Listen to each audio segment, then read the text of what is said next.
You're listening to Glove Up or Shut Up on the Angry Marks Podcast Network.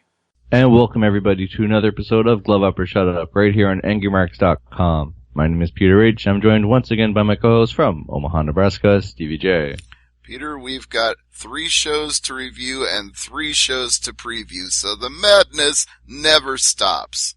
Madness never stops, and we have lots of news to get to as well, but let's talk about what happened this past weekend.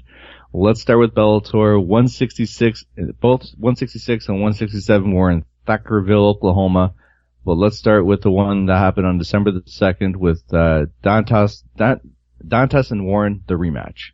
That's right, and Eduardo Dantas was able to keep Joe Warren's wrestling at bay. He did a good job of preventing the takedowns and using his speed and power to bust up Warren's face, but Warren, to his credit, never gave up. He kept trying to bull rush the guy, kept trying to land the lucky punch. He never quit on this fight, no matter how beat up he got. He just kept coming forward. You just gotta respect his resolve and his heart. And you would always think that he'd have a chance given that he won the first fight between the two of them. But Dantas has improved so much since that time that it really wasn't close, which is why 2 out of the 3 judges I'm okay with. They had 49-44 and 48-46, but a third scored it a draw.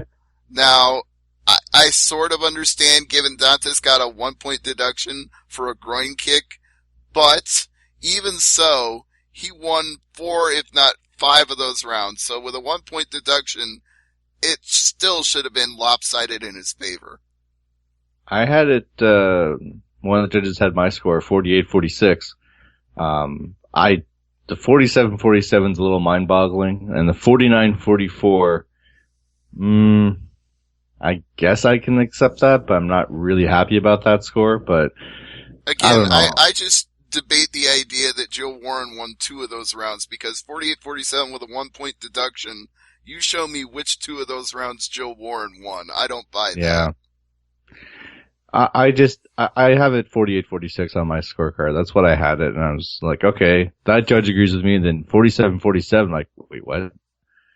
Well, it's far from the wackiest scoring on this card, because we also had AJ McKee and Ray Wood with these completely different scores. 29-27, 30-25, and 30-27. The only thing they agree on is that AJ McKee won. Mm-hmm. And the severity of the beating he gave Ray Wood. Well, I don't even know. Did I just say that? Yeah, it's, beating is, I think that's a debatable term in this fight, because what Eduardo Dantas did to Joe Warren was a beating.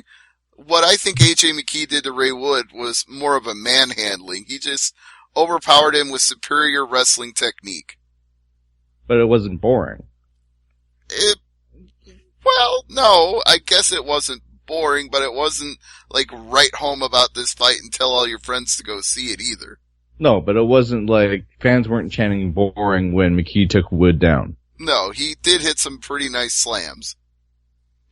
Marcus Galvo beat LC Davis. Another decision here, Stevie. Yeah, and a pretty close fight, although what really surprised me here was that Galvo did such a good job of stuffing Davis's takedowns, because this is Davis' bread and butter. This is what he's been known for years, is being such a great wrestler.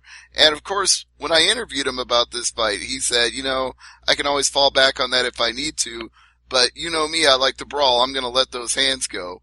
Well, he just never really got much of a chance to, because Galvo, again, apparently has improved greatly since his last fight with Joe Warren.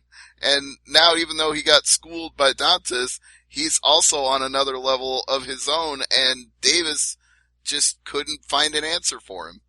So let me get this straight. You're surprised that a Brazilian has good takedown defense?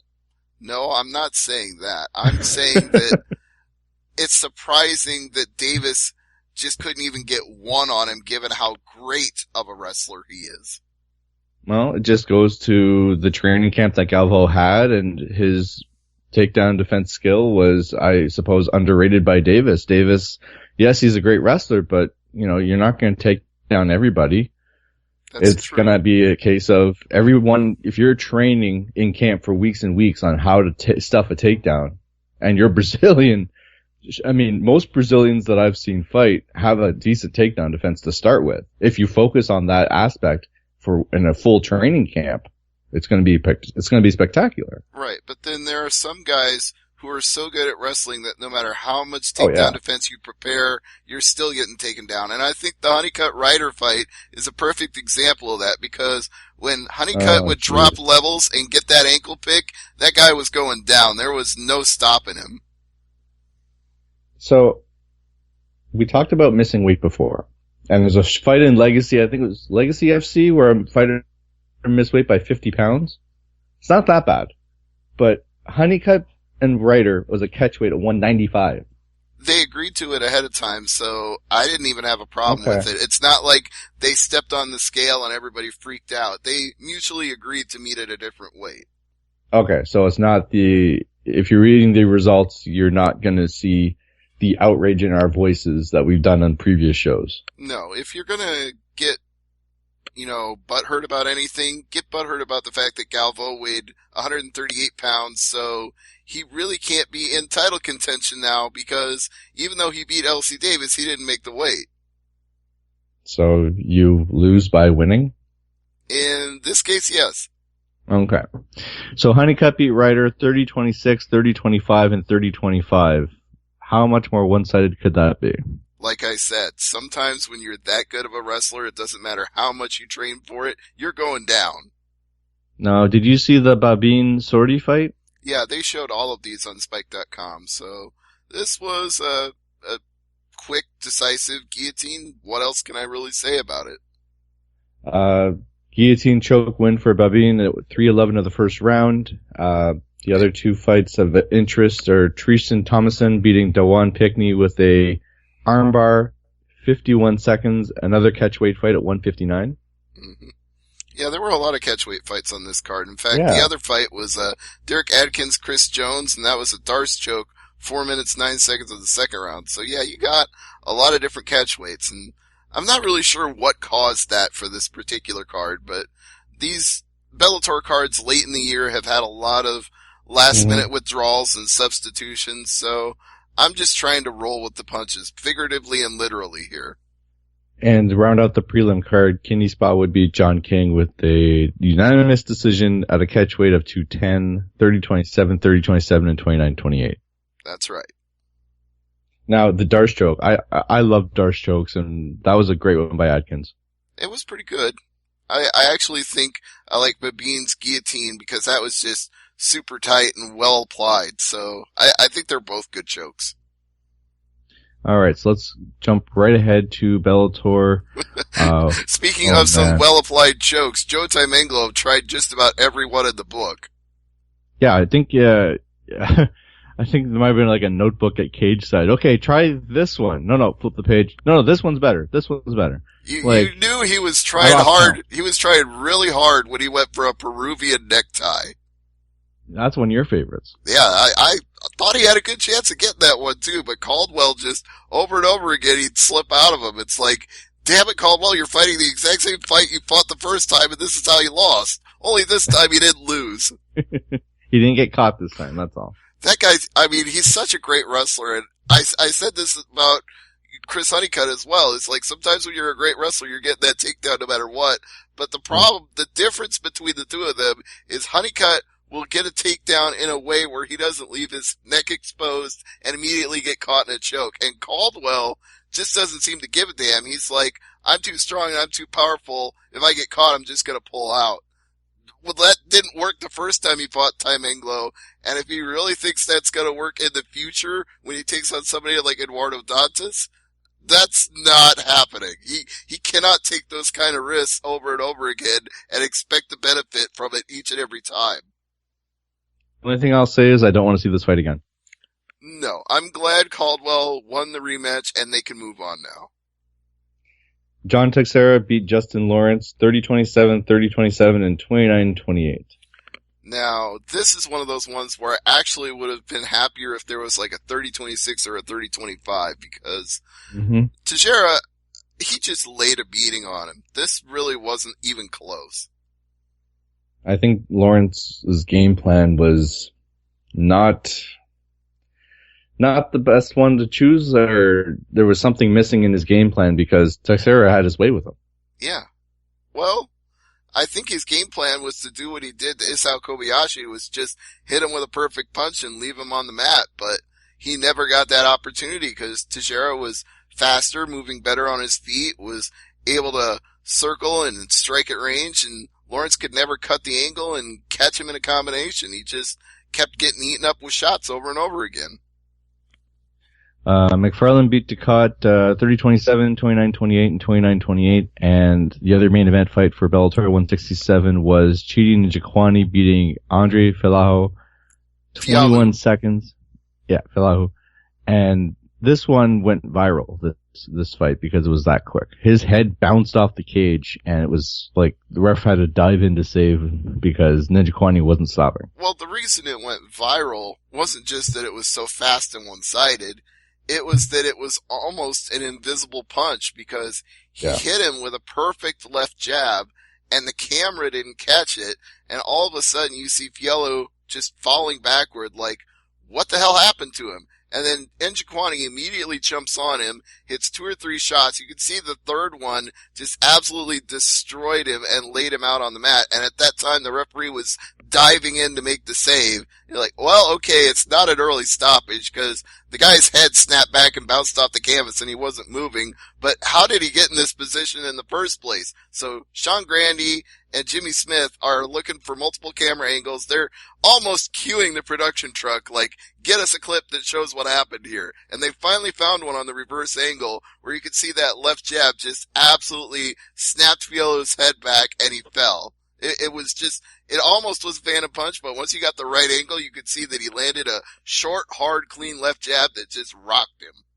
The only thought I had about this fight was, can you imagine waking up after getting your lights turned out and all you see is this fist just coming at you? Like, oh God, what just happened? And I don't know, man. Yeah, I think you can actually argue Fialho got knocked out twice. He got knocked out once by the jab and then he got knocked out again on the ground. That's no fun. Absolutely. No. He should be not fighting for the next 6 months. Just get his head straight because that was vicious. Yeah, and that was his first loss too. This guy had been finishing everybody in the first round, and all of a sudden he got the tables turned on him. Now, on the prelims, there is another fight I do want to mention. Fernando Gonzalez beating Christopher Hicks. Shorter time this time, 15 seconds. They did not air this, so I can't tell you anything about it. Okay. And it's not the same Fernando Gonzalez we know from the Menifee Maniac. It's not the same guy. Same name, different fighter. Yes. And Gerard Trice beat Tommy Britton. Weird scores here. Very weird scores. 2 and 3 judges got it right. 30-25 and 30-26. And then one somehow saw it as a draw. 28-28. I don't have an answer for you on that one, unfortunately. Yeah. There's that one a lot of wacky scoring this weekend in Bellator. All right. Patterson beat Ford and Gary beat Robertson. Do you have the Soto, both were decision, by the way. Do you have the Soto St. Romain decision? I believe it was a unanimous decision for St. Romain. Okay. So let's talk about what happened. UFC 206, or sorry, that's this weekend. Getting ahead of yourself there, Peter. Yes, You're talking absolutely. about the Tough 24 finale, right? That's the card you want to talk about. Yes, that's exactly what I want to talk about. Sorry. It's alright. I'm getting ahead of myself again. It's been one of those weeks where with so many shows, sometimes you have to stop, take a moment, smell the roses. But, well, Tim Elliott can stop and smell the roses. He got one good round in and then the next 4 went to DJ. As you predicted on last week's show, Tim Elliott won the tournament. He fought DJ in the main event of the Tough 24 finale. He got 1 round, but DJ got the other 4.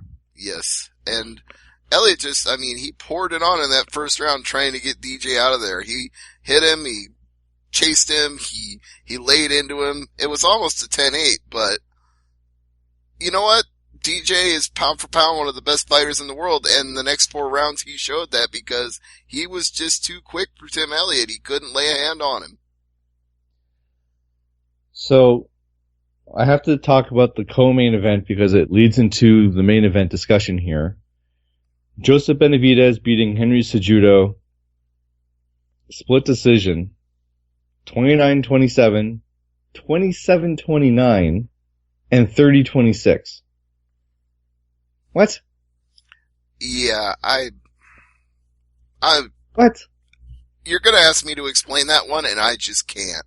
I can't explain it either. Anyways, Benavidez wins, and he only wants one fight. He wants DJ.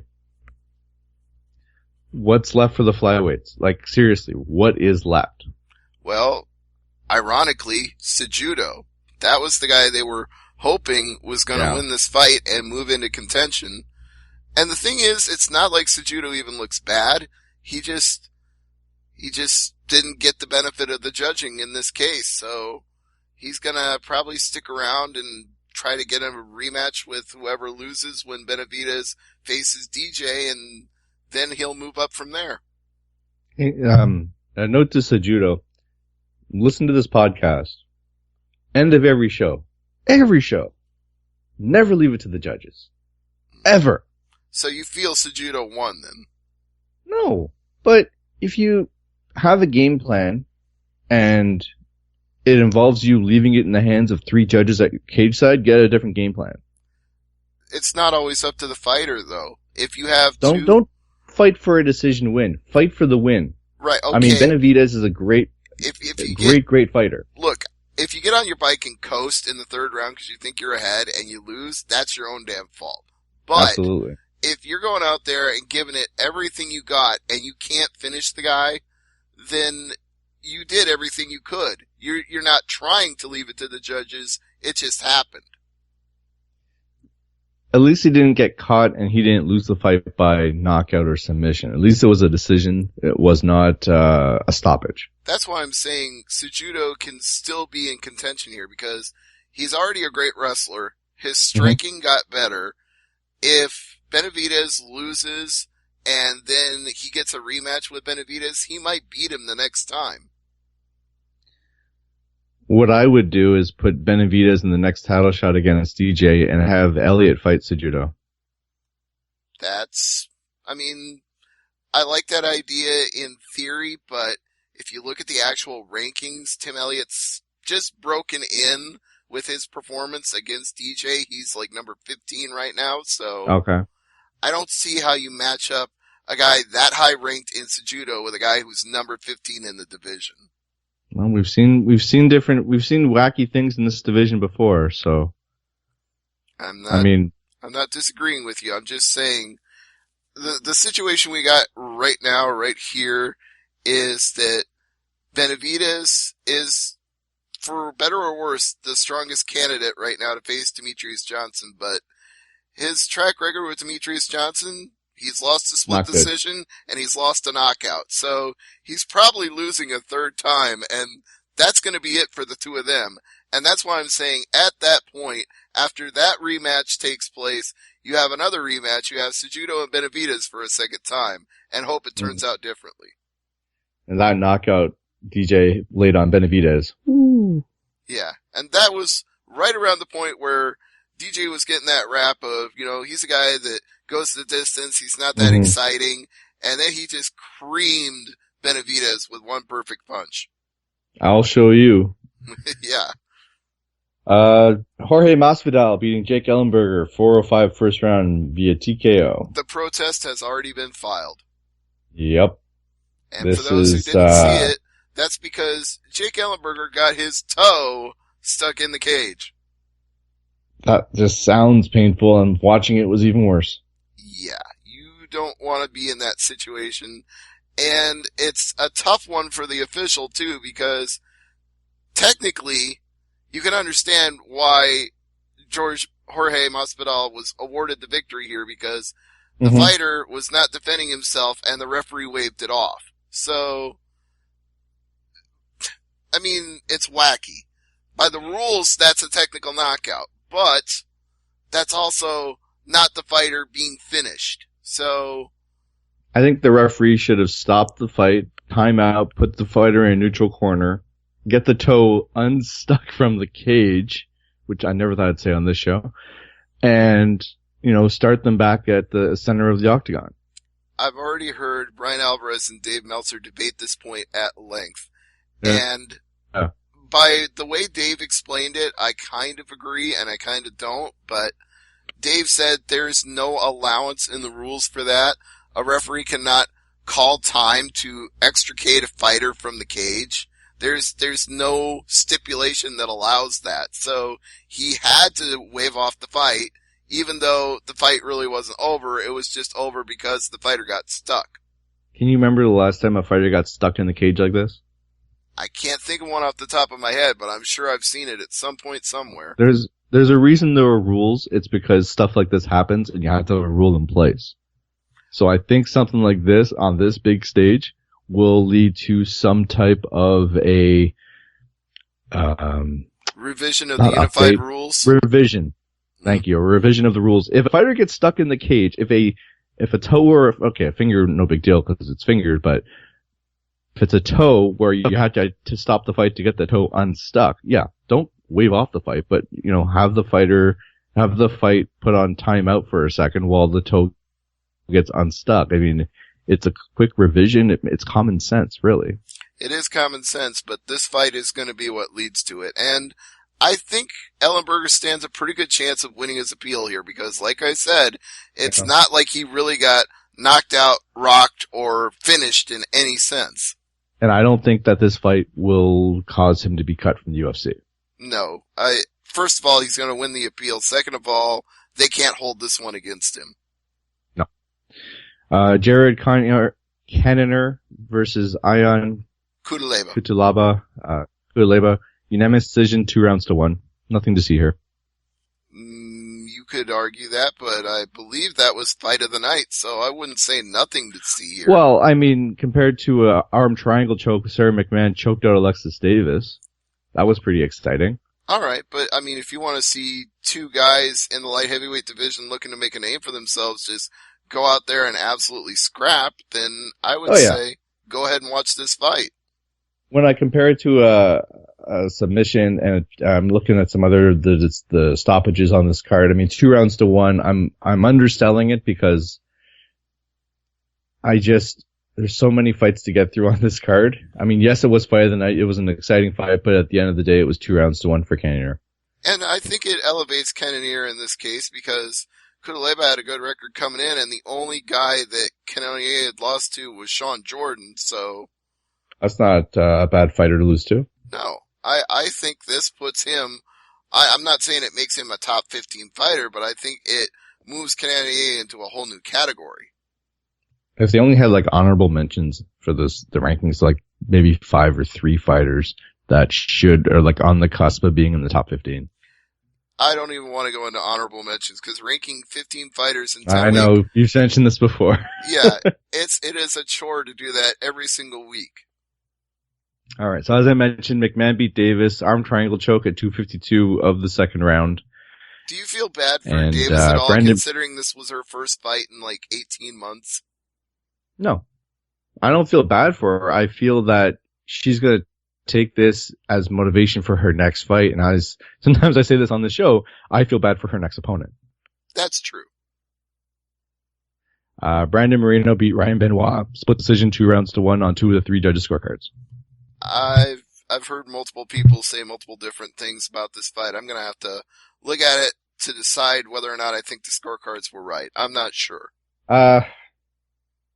It's one of those, these fighters fight you watch this fight 10 times and you'll get, one fighter up 6 and one fighter up 4. It was close. Yeah. Well, at least I was going to say that at least there's a couple of fights on the prelims we don't have to say that about because they were one-sided and violent. Yeah, I mean, I would love to see Moreno and Benoit fight again. It was that good. Mm-hmm. Now, Hall and Maynard. What? No, nobody needs to Maynard here. Nobody needs to see that again. No, but what do you do with Maynard?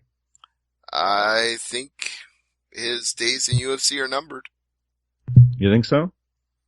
I mean, let's look at his record. He's lost 5 of his last 6 fights. Yeah.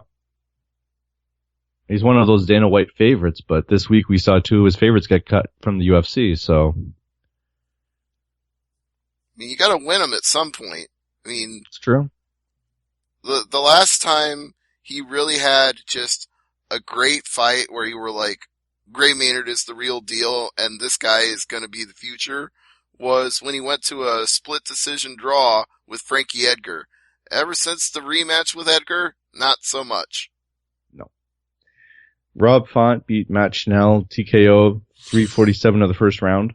That's what I talked about when I said we had a couple of one-sided decisive fights. The other one was Anthony Smith and Elvis Mutashik. Yes, that was TKO in the second round, 3:27 victory for Anthony Smith. Maestro Dong Hyun Kim beat Brendan O'Reilly via unanimous decision. Jamie Moyle beat Kalen Curran, same thing. And Devin Clark beat Josh Stansberry, another unanimous decision. So that is your Tough 24 finale. That's right. Let's go to the news. And Stevie, the first thing on my list here is the two UFC fighters that got cut. Well, they're not current fighters, but two of the biggest names in the UFC as far as the front office were let go this week, in Chuck Liddell and Matt Hughes. Legends of the sport. And I do not use that word Hall of lightly. Famers. Yeah. They are UFC Hall of Famers. They are all-time greats. They are former world champions in their respective weight classes at light heavyweight and at welterweight. And this is the second round of cuts that the new company has done since acquiring the promotion for $4 billion. And I'm not sure if it's cost cutting or if it's simply replacing staff with like the old guard with the new guard. But I mean, when I heard this news, I thought of them moving over to the new fighters, quote unquote, union. I believe that new union is only looking for active UFC fighters, so I don't know what you'd really do with inactive fighters like Liddell and Hughes. Well, you might have like an advisory role. And I mean, this union isn't even looking for all MMA fighters. They're just looking for UFC fighters, period, which... At this time.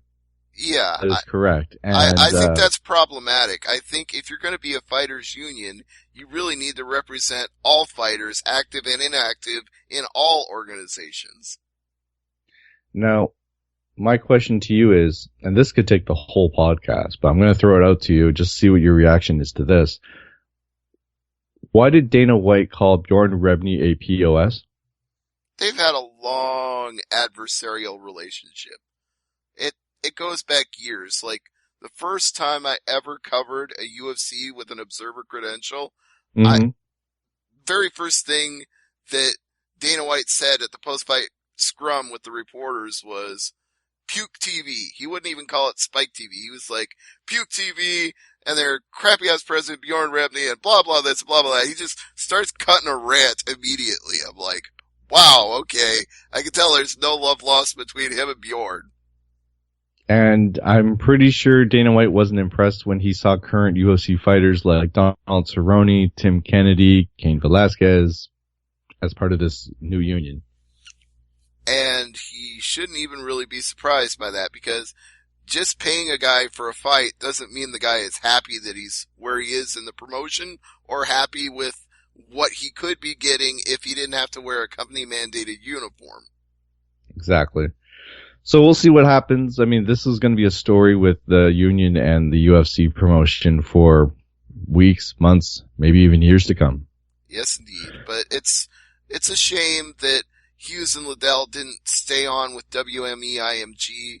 I know their roles might have been somewhat figurehead roles. I mean, Hughes was like government relations and talent development, and Liddell was an executive vice president of business affairs or something to that effect. You know, they weren't necessarily high on the food chain in terms of the actual cogs and wheels of making UFC grind, but it was a good PR move to have former fighters who were so beloved by your company in executive roles that the fans could still say, hey, that's a guy we grew up watching on UFC. He's still with UFC. How cool is that? All right, so let's move on to the news here. And Sarah McMahon wants to fight the winner of the Ronda Rousey Amanda Nunes fight, but she would also take a fight with Juliana Pena. I think she's just angling for any top name she can get in the division. I think it's not really like she's saying, I can beat Rousey, I've got the right style for her, or I can beat Nunez, I got the right style for her. She's just saying, give me a top fight. Now, we talked about the Cejudo fight earlier. His camp thinks he won the fight. That's why I said I was questioning whether you were even saying Cejudo won, because there were times you could have argued that Cejudo was winning in the fight, even though he didn't win the fight.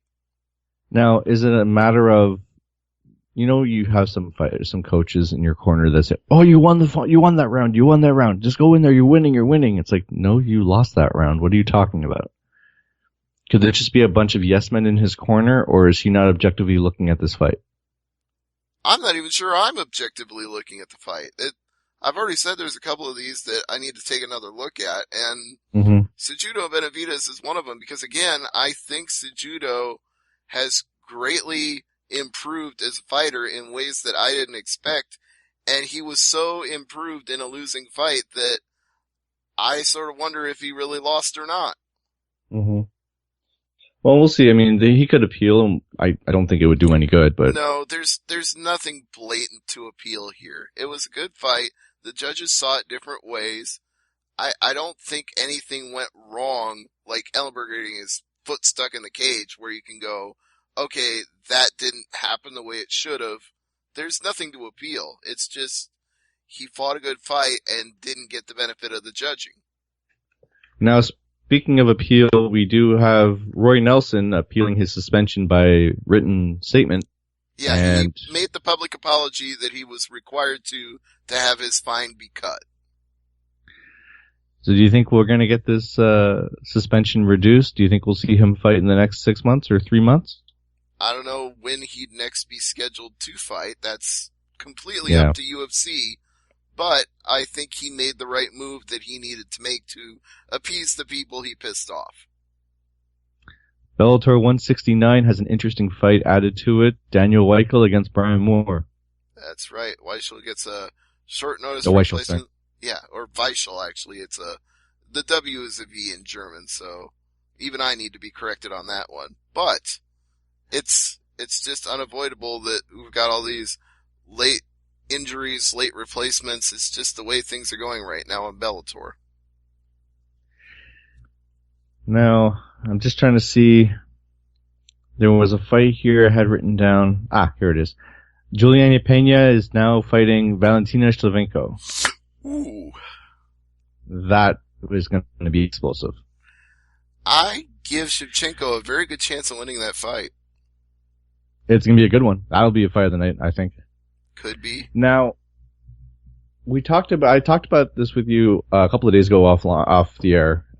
There was a poster floating around with Holly Holm against Cyborg Santos in the UFC women's featherweight division. I believe you found that at Low Kick MMA. I believe I did. Remember yeah, I correctly. think that was the source. And I actually brought it up when I interviewed Sean Grandy. I asked him what he thought, and he was really excited about the idea of that fight. Holly Holm has rejected the fight due to the advice of her coaching staff. Oh. But Cyborg was offered that fight. And another fight as well. So UFC is going to be creating a UFC women's featherweight division at 145, and they're looking at Cyborg as fighting for at least one half of that equation for the first fight in that division, like a title fight to establish a champion. Well, Holm and her would have been a great fight to establish it with, but it is what it is. Well, the coaches said no. There was also a rumored fight with Cyborg against Germaine de Randamie. Randamie would be able to go up to 145. That wouldn't be tough for her. No, but that would be a good fight. It would be, but she'd probably get the bricks beaten off her. No, but Cyborg said she turned down multiple fights at featherweight, even though I guess they're kind of created. They want to put Cyborg on this pedestal at 145 because medically they told her you cannot fight at 135. And it looks like they're trying to create a division. I think she's of the mentality that she's turning down these fights. I think she wants the 135 fight, or there's a missing piece of the puzzle here. Does she want to fight at 135 and risk real medical harm? Or is she just waiting for the perfect opponent to accept that fight to make that a reality?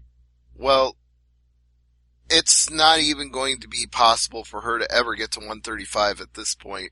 She's just got too much muscle mass. Her body frame is not going to allow her to cut the kind of weight necessary. Even cutting to 145 is not going to be easy for her.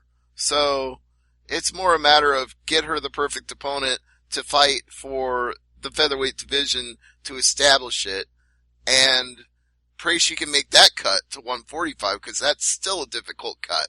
And if you're her, you're not taking that cut unless you're getting the right fight that you want.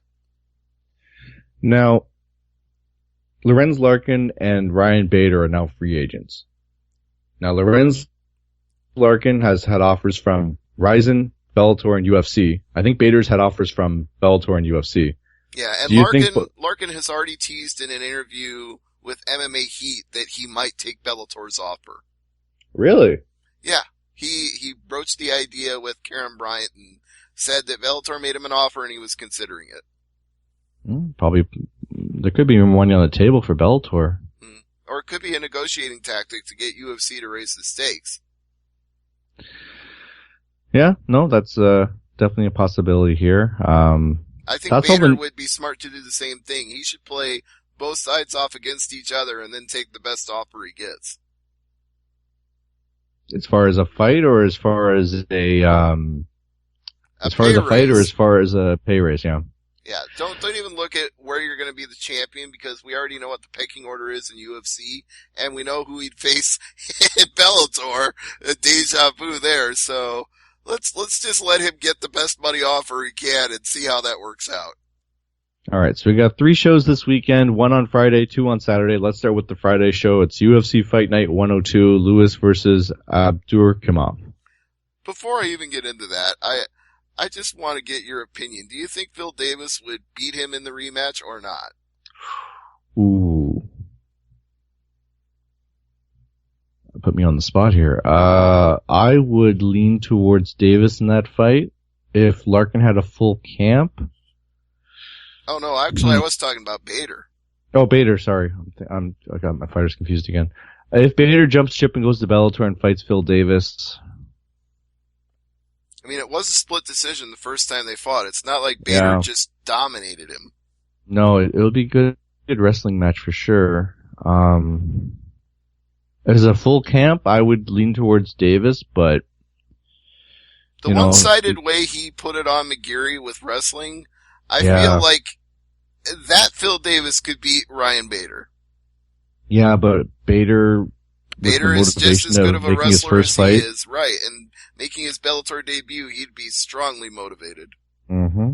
But anyway, sorry, I didn't mean to derail you from Abdurakhimov, whatever his name is. We do have to talk about that. Derek Lewis, 16-4, his opponent 17-3. So this fight is, it's 2 big boys in the cage here. Well, Derek Lewis is called the Black Beast for a reason. He's huge. He is. We're not exaggerating here. This guy is 6'3", 264 pounds, and all of it is muscle. He's big. Yeah, with power to spare. Mm-hmm. 14 knockouts and 16 wins. He hits hard. I think he wins by knockout. I don't even know enough about Normally I don't get botched by these names, but this one I know so little about this guy I don't even remember the last time I've heard it pronounced. I'm gonna go with Abdurakhimov. Close enough. Yeah. I mean, okay, so he's done pretty well in UFC. He's had 3 fights, won 2 of them. But it's one of those was a split decision, so not terribly impressive. He's got a bunch of knockouts, but we haven't seen them in UFC, so we don't know if he's got that kind of power against the Black Beast. So I agree with you. Yeah, I think it'll end by knockout for sure. It's just going to be a matter of who lands the first perfect punch. Yeah, I mean, I don't think it'll last 10 seconds, but I don't think it's going to go to decision either. I think it's going to go possibly second round. Well, we have seen Derek Lewis go the distance before with Big Country, so absolutely, it's not out of the realm of possibility. Now, what about Anthony Hamilton and Francis Ngannou? I think it's Ngannou. Ngannou, sorry. I would favor Nagano in this fight. Really? Yeah, I mean, look at his record. His last 4 fights have all ended by knockout or TKO. All right. I mean, what are you seeing in Anthony Hamilton that convinces you? Because it's like win-loss, win-loss, win-loss. The guy is completely fucking inconsistent.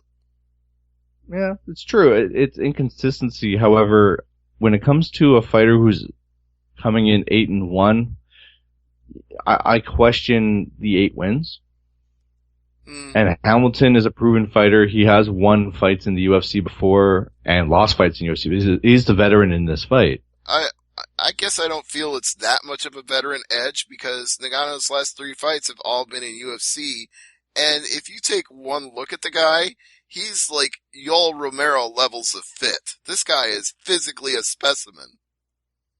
I'm going to go with Hamilton in an upset. I'll go with Nagano.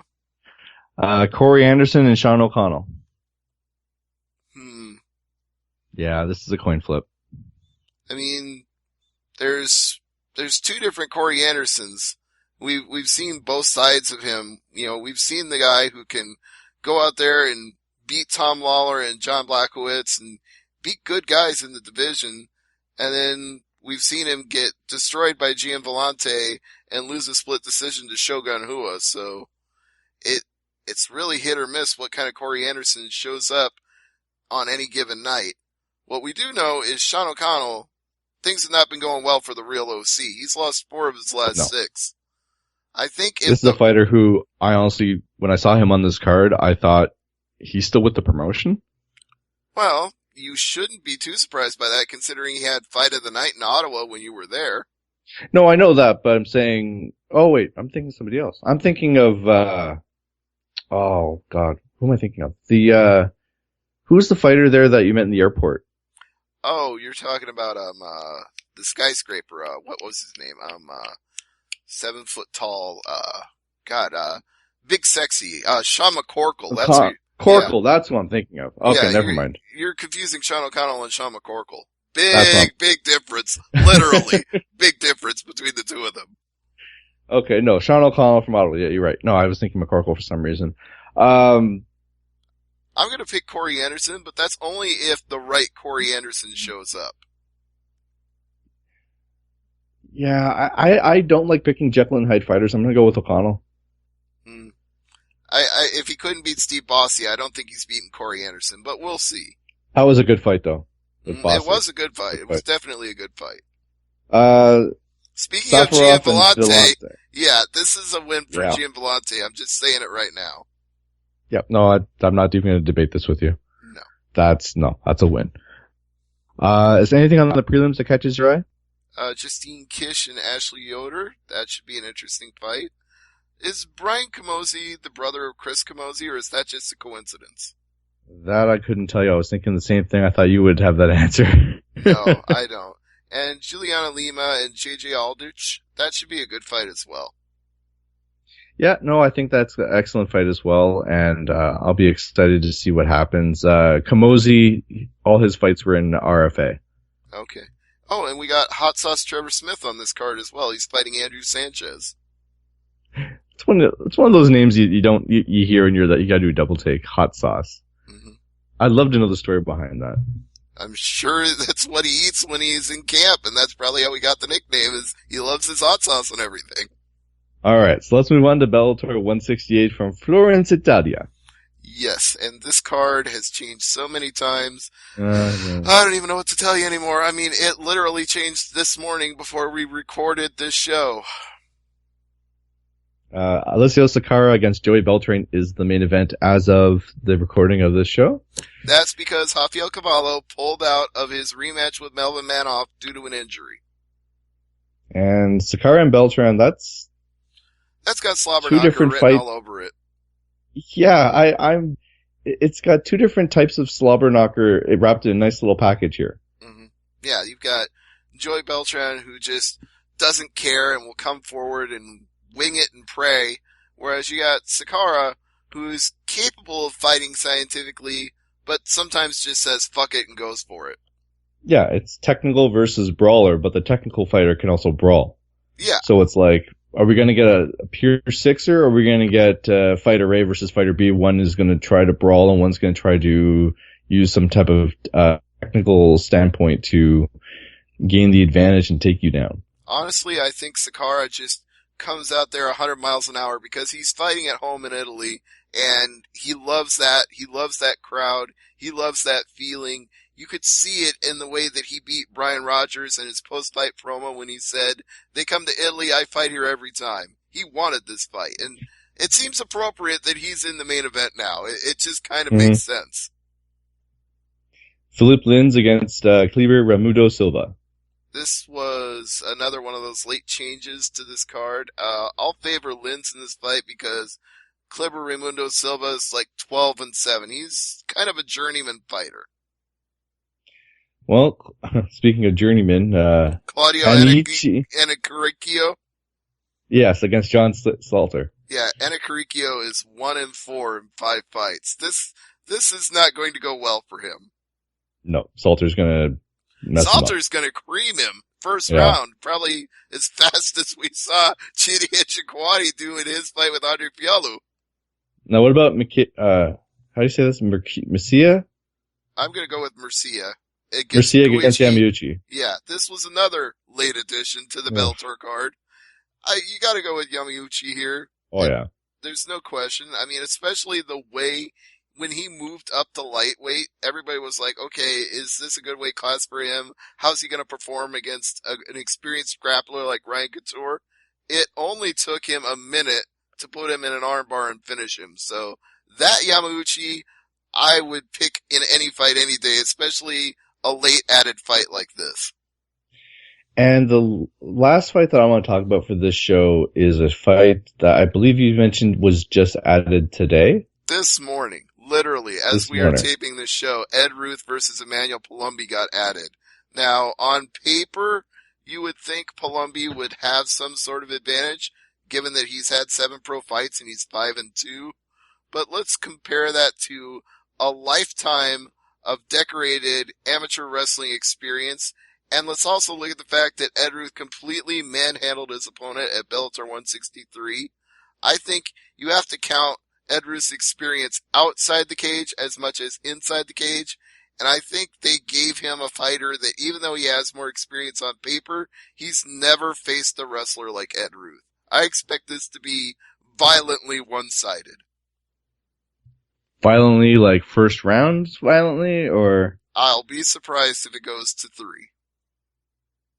Okay, fair enough. Alright, so let's talk about UFC 206 in the Air Canada Centre in Toronto, Ontario, Canada. That's right, and this is another card that's had a whole lot of changes by injuries and withdrawals. We're just in that time of year where everything's going wrong for everybody. Max Holloway and Anthony Pettis for the interim featherweight title. So let's call this what it really is. It's number 1 contender status to face Aldo. Yes. So does Aldo physically have a belt? Because I see McGregor with both belts still. And McGregor claims he's still the double champion. We are not doing a triple threat fight. We are not doing it. No. And he can say whatever he wants, but if UFC officially stripped him of the featherweight title, he can talk that he's still the champion, but he's not. It doesn't matter. They don't consider him the champion anymore. Nobody else considers him the champion anymore. It's all just his point of view at this point. He can say nobody took the title from him. That is an argument he can make, but he's not the champion. Only pro wrestling fans will get this reference, but they should send Doug Dillinger to get the belt.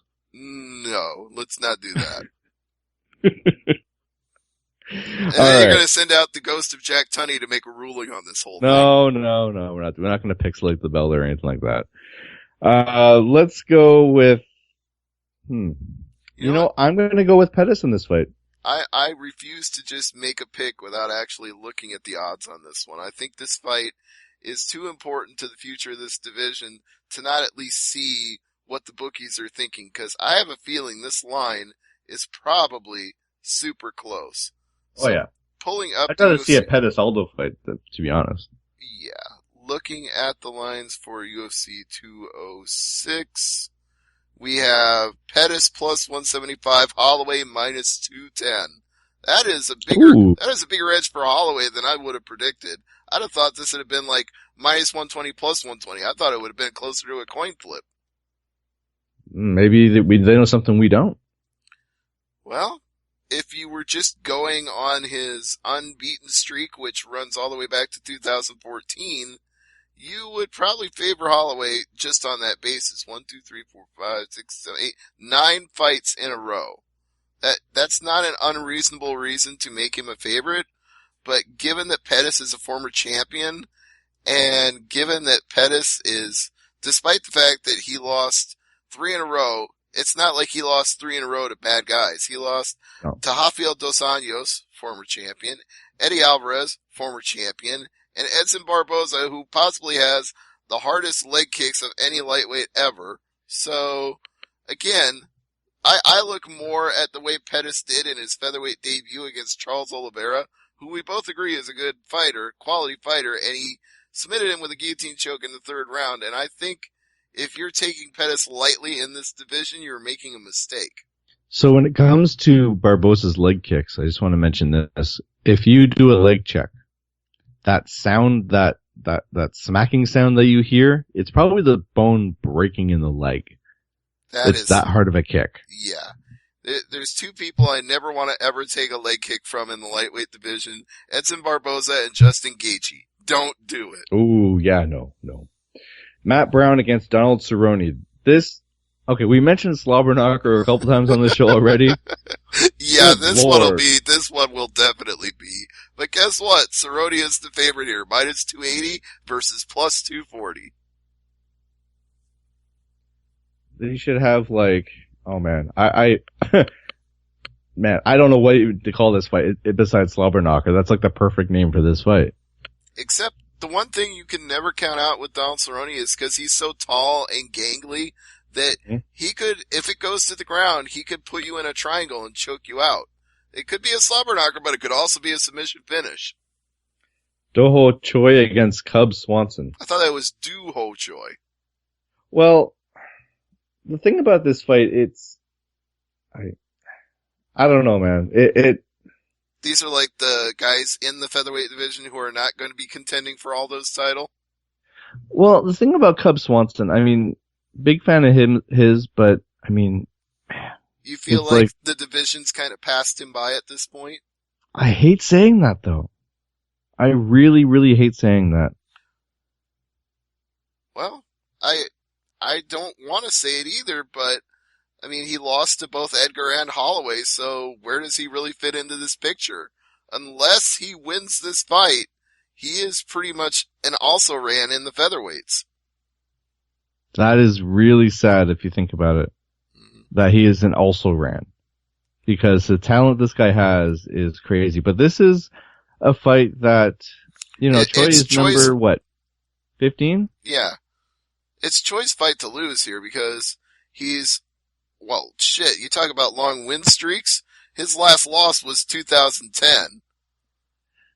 Choi just needs to totally shit the bed here, and that's the only way he's losing. Now his opponent is, I love this nickname, the Korean Superboy. It's fitting. I mean, he finishes everybody in the first round with a knockout. It's kind of phenomenal just how often he does it to how many people. Kelvin Gastelum against Tim Kennedy in a replacement fight because Kelvin almost didn't make this fight. Kennedy's opponent pulled out. It's one of those fights that just got mushed together. Yeah. And odds makers are at a loss for what to call this one because it's very close. Minus 145 for Kennedy, plus 125 for Gastelum. I feel a little more decisive about it. I think Gastelum has not shown the kind of discipline he needs. He's a welterweight or a middleweight or any weight class. I'm not confident in this guy having what it takes to really get it done. I mean, he is an Ultimate Fighter winner. He's a nice guy. I actually enjoyed the chance I had to talk to him when I went to San Antonio. But I just wonder, when are we really going to see Gastelum take it as seriously as he needs to? And you do not go in there against Tim Kennedy and not take it seriously, because This is an Army veteran who will beat the bricks off you. Yeah, I mean, any opponent that underestimates the power of Tim Kennedy, retire now. Yeah. I'm not mincing words here. He will mess you up, and not like, oh, I'll be out for a week or two. No, he will mess you up. Yeah, just go back and look at the second round of his fight with Yoel Romero. Oh, yeah. Yeah, that is Tim Kennedy putting in a clinical showcase of striking. It's amazing that fight wasn't stopped. All right. Emil Meek against Jordan Mein is your last fight on the main card. I'll go with Jordan. Oh, yeah. Fighting in Canada, you gotta go with Jordan. Yeah, it's not a long line though. He's minus 160. It's pretty close. On the prelims, there are a couple of names fighters here. Mitch Gagnon against Matt Lopez, Letourneau and Pereira, Aubin Mercier and Dober, and Kirkunov and Krylov in Battle of the Foreigners on the main event of the prelims in FS1. Let me run down those lines really quick on you here. Okay. Kirkunov 135 under, Krylov 115 over. Aubin Mercier 170 under, Dober 150 over. Letourneau 175 under, Pereira 155 over. Gagnon minus 155 under, Lopez 135 over. You didn't talk about Makdessi and Venata, but that's on the Fight Pass. Yeah, that's 185 under for Venata, 160 over for Makdessi, and in Habilov and Sago, it's minus 210 for Habilov, plus 175 for Sago. And Makovsky and Ortiz rounds out the prelims on the Fight Pass. Oh, that's right. Minus 160 Makovsky, plus 140 Ortiz. All right. As far as my thoughts on some of these fights, I'm curious to see what Aubin Mercier does here against Dober. That's a good test for him. Yeah. Letourneau should win. He kind of is looking to reestablish himself. He got that rear naked choke over Thibaut Gouti, but like you said, he needs a tougher test. That's a test. Letourneau should win here. It's going to be tough, but I think she'll win. I don't know enough about Pereira to really say. I need to pull her up on SureDog and find out a little more about her. So allow me the benefit of that time on the air. I've got her SureDog page now. Wow. She's 11-0. Now, you're going to make the argument, who are those 11? They're all in Brazil, but I agree with you. This is probably a tough fight for Letourneau. She'll win it, but I'm not going to take Pereira lightly, even though we've never seen her fight in the U.S. I don't think that you can get to 11-0, even if you're beating lesser competition, and not be something special. She's probably good. I always like watching Makdessi fight, so I'm hoping he wins here, but Venata, that could be that'll be tough. I think he'll win. I think Makdessi will win, but I would not be surprised here if Venata wins. Yeah, he's kind of a sleeper fighter right now because he got choked out by Tony Ferguson in his UFC debut, so we don't really know. He could be great, and he just ran into a great fighter on a great night. And Makovsky and Ortiz, was this fight, in your opinion, just thrown on here, or what? It kind of feels that way. All right, so let's talk about Bellator. I'm actually more interested in the Habilov-Sago fight, to be honest with you. Yeah, I think Habilov, that's just a fight he wins. I don't think Sago wins this fight. I mean, Sago's a good fighter, but I think Habilov just has this in the bag. I feel like Habilov's the better fighter overall, but the only guy that Sago lost to in UFC so far is Paul Felder, so again, can't take him lightly on that basis. But anyway, you wanted to move on to Bellator, so let's do that. Well, I think we already talked, we had some sort of Bellator news you were transitioning to. Oh, I was more just thinking about Bellator. Just one more news item I forgot to mention here.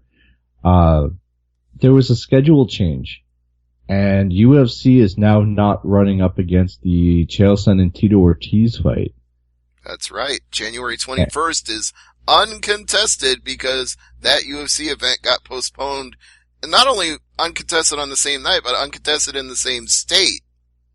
And because it was going to be Anaheim versus Inglewood, and now Inglewood gets it all to themselves. And Tito was saying this is his last fight. It probably should have been his last fight a little bit ago, so. I don't know. It's the boy who cried wolf one too many times. I think if Tito wins this fight against Sonnen, that he might fight again. But I've never, ever discounted the power of the American gangster. No. Largest arms in Westland, Oregon. It's going to be an entertaining fight. The build-up may actually be more entertaining than the fight itself. Just the trash talking and listening to them tear into each other. That may be as much fun as the actual fight. Absolutely. And these guys are no strangers to the microphone either. So, it's going to be one of those, who can out-top whose promo. Right. They both have ties to wrestling. They both have years of experience pissing off their opponents, for lack of a better term. Right. And both have lots of material on the other. Well, the thing I really like about this show is that's the fight that'll put asses in seats. But the rest of this card is really quality fights. You've got Holic Gracie and Isaki Kato. That's a straight up old school style battle of a striker versus a jiu-jitsu artist. And then you've got Paul Daly and Brennan Ward. Both of those guys just love to drop any pretense of being scientific and brawl. That's their favorite thing to do. So they're going to let it just fly with each other. Then you got Georgi Karahanyan and Emmanuel Sanchez in a very key featherweight bout that will definitely set the tone for that division, because there are a lot of people contending for number one spot in the featherweight division in Bellator right now. Ortiz has, he's 41 now. Like, I remember when he was, first fighting. I've watched UFC for a long, long time now.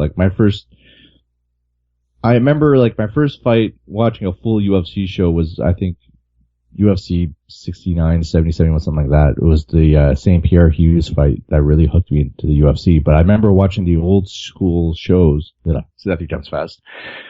And I remember Ortiz as this baby-faced teenager, or not teenager, but baby-faced, fighter. And now he's 41. Mm-hmm. Does it show the progression of his career? I know he's already a UFC Hall of Famer, but at what point does he just say he's quitting and that's it? I feel bad for Ortiz because we don't know the long-term effects of MMA and the concussions and everything else like that. And he's had some beatings. He's been knocked around one too many times, in my opinion, is what I'm trying to get at. Mm-hmm. I don't think that he should be fighting anymore before this fight.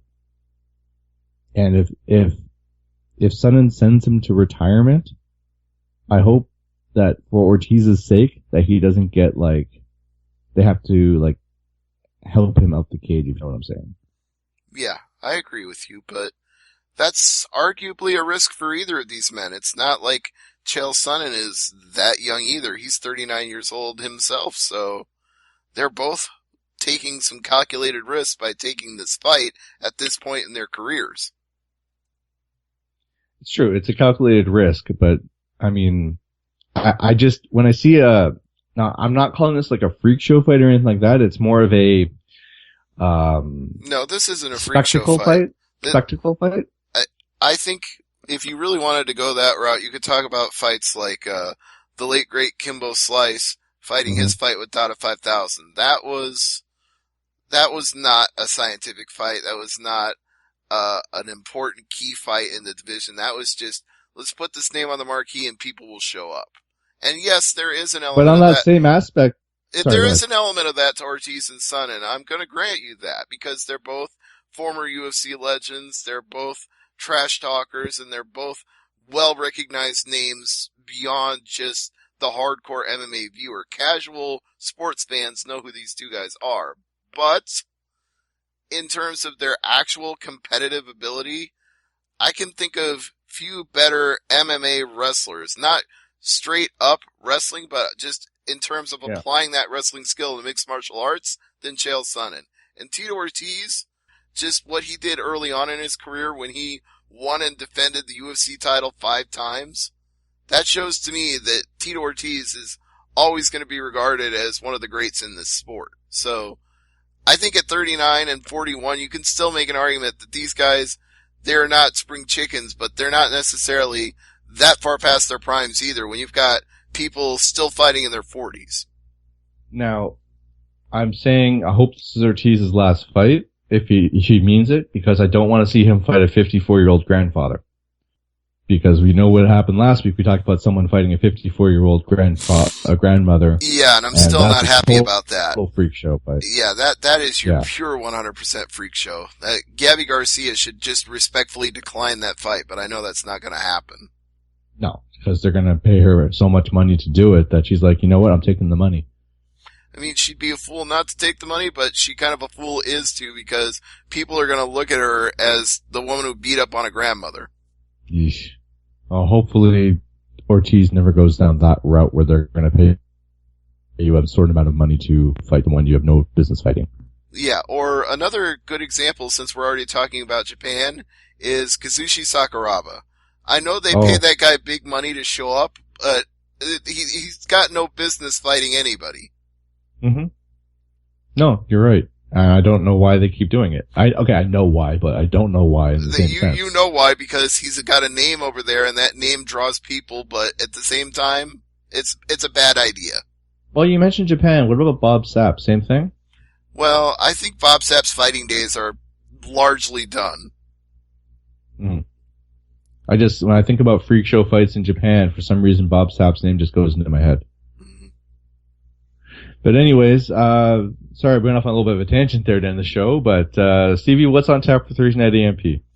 I won't even try to tell you because I'm just too busy covering fights, so whatever happens, happens. Alright, well, I'm sure there might be some talk about TLC and perhaps some talk about the upcoming show. Roadblock, end of the line. That's the one, yes. Alright, well, for Stevie J, I'm Peter H., the hardcore Canadian. Thanks for listening, and as I always say, never leave it to the judges. Good night, everybody. See ya.